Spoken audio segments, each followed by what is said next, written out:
ये कहानी एक ऐसे गांव की है जहां की सभी औरतों के दांत आकार में बहुत बड़े, टेढ़े मेढ़े और नुकीले हैं। देखने में तो ये किसी चुड़ैल या शैतान का रूप लगती है। अगर कमजोर दिल का कोई इंसान इन्हें अचानक देख ले तो उसे तुरंत दिल का दौरा पड़ जाए। पर पहले ये औरतें ऐसी नहीं थीं। कहते हैं कि इस गांव पर किसी चुड़ैल का साया है और उसी ने गांव की औरतों को ये श्राप दिया है। कोई नहीं जानता कि ये चुड़ैल कहां से आई थी। तो आइए इस रहस्यमयी कहानी को विस्तार से जानते हैं। इसी गांव में सिमरन नाम की एक लड़की रहती है। उसके दांत भी बिल्कुल वैसे ही हैं। इसी वजह से कहीं भी उसका रिश्ता तय नहीं हो पा रहा। लोग उसके दांत देखकर ही डर जाते हैं और रिश्ता तोड़कर चले जाते हैं। अब तक ऐसे अनगिनत रिश्ते टूट चुके हैं। इस वजह से सिमरन बहुत उदास रहने लगी है। उसकी ये उदासी उसकी बूढ़ी दादी से देखी नहीं जाती, जिनका नाम राधा है। गांव में सभी लोग उन्हें राधा माँ बुलाते हैं। राधा माँ उसे अपने पास बुलाती हैं और कहती हैं, मुझे पता है बेटी, तुम बहुत दुखी हो, पर ऐसे हार नहीं मानते। सब ठीक हो जाएगा। इस पर सिमरन रोते हुए कहती है, कुछ भी ठीक नहीं होगा दादी। जब तक मेरे ये दांत ऐसे रहेंगे तब तक कुछ ठीक नहीं होगा।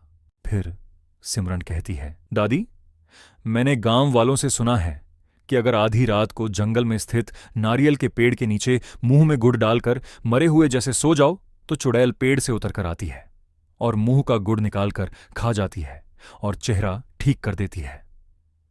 लेकिन अगर लड़की जरा भी हिल गई तो चुड़ैल उसे मार देती है। क्या ये सब सच है दादी? राधा माँ घबरा जाती हैं और कहती हैं, हाँ बेटा, सुना तो मैंने भी है। 2 साल पहले रमा भी गई थी उस जंगल में, पर आज तक वापस नहीं लौटी। सिमरन कहती है, मैं भी यही करना चाहती हूं दादी। मैं अब और इस चेहरे के साथ नहीं रह सकती।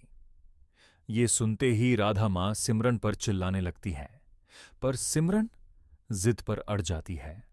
आखिरकार भारी मन से राधा माँ उसे जंगल जाने की अनुमति दे देती हैं। आधी रात को सिमरन हाथ में लालटेन लेकर जंगल की तरफ चल पड़ती है।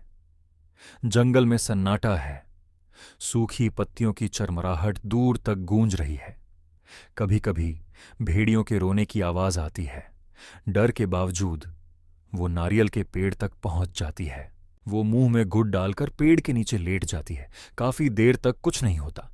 फिर अचानक चुड़ैल की हंसी गूंजती है। चुड़ैल पेड़ से उतरती है, सिमरन के मुंह से गुड़ निकालती है और जोर जोर से हंसने लगती है।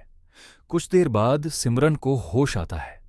उसका चेहरा ठीक हो चुका होता है, लेकिन तभी वो खुद चुड़ैल बन जाती है। रात के 2 बजे सोहन के दरवाजे पर जोर जोर से दस्तक होती है। बाहर उसकी बेटी रमा खड़ी होती है, जो 2 साल पहले मर चुकी थी।